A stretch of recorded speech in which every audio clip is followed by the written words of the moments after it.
Number 1. The script was originally written with Tom Cruise in mind, however he ultimately passed on it in order to star in Magnolia. Number 2. Screenwriter Andrew Marlowe had already seen success by writing Air Force One. He would also go on to write the screenplay for Hollow Man, as well as create the TV series Castle. Number 3. During the final scene in the church, special effects legend Stan Winston and team had created practical puppets that were meant to be used in close-ups. Unfortunately, the studio decided to mostly use CGI, which now looks very dated. Number 4. Initially, it wasn't certain if Arnold Schwarzenegger was going to be able to star in the film, as he had recently undergone heart surgery and taken a year-long break from acting. Number 5. Both Sam Raimi and Guillermo del Toro were offered the chance to direct End of Days, but turned it down for other projects. Eventually, it was James Cameron who suggested Peter Hyams. Not only did Hyams direct End of Days, but he also served as the film's cinematographer. Number 6. Out of the film's $100 million budget, a quarter of that just went to Arnold Schwarzenegger's salary. It was his highest payday at that time, with him beating that record just a few years later for Terminator 3, Rise of the Machines. Number 7. Gabriel Byrne played Satan in not one, but 2 movies in 1999, End of Days and Stigmata.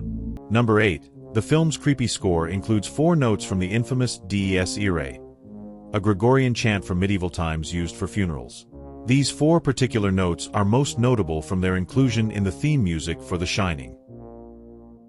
Number 9. Initially, Udo Kier was considered for the role of Satan, but after Arnold Schwarzenegger was cast, they didn't want both the hero and villain to have similar accents, so they gave Udo Kier the role of the Satan-worshipping doctor instead.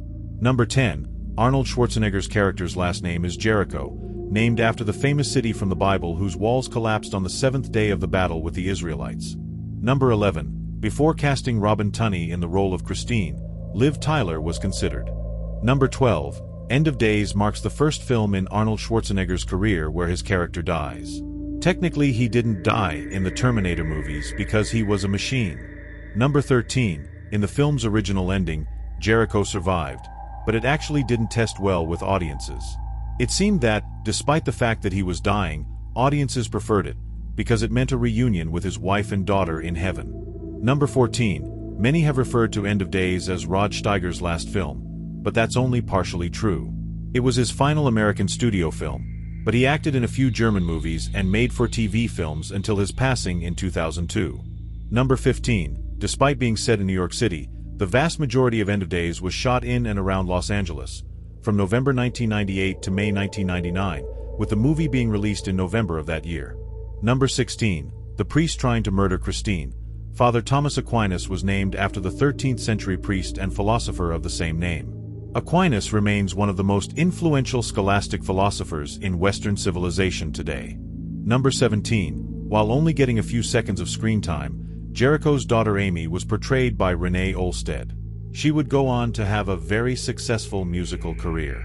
Number 18. Arnold Schwarzenegger's daughter visited the set during filming, but just so happened to come on the day that the crucifixion scene was being filmed. Number 19. Miriam Margolyes didn't have a great time playing the devil's servant Mabel. According to her, Arnold Schwarzenegger farted in her face while she was lying on the ground, supposed to be dead. Number 20. Fans of Breaking Bad will recognize the Pope as the explosive Hector Salamanca himself, Mark Margolis. Number 21. End of Days was not very well received upon release.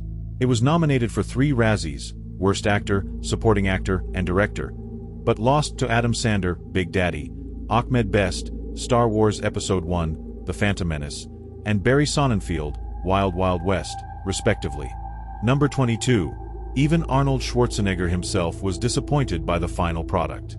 He was very critical of director Peter Hyams for his lighting choices and overall style of direction.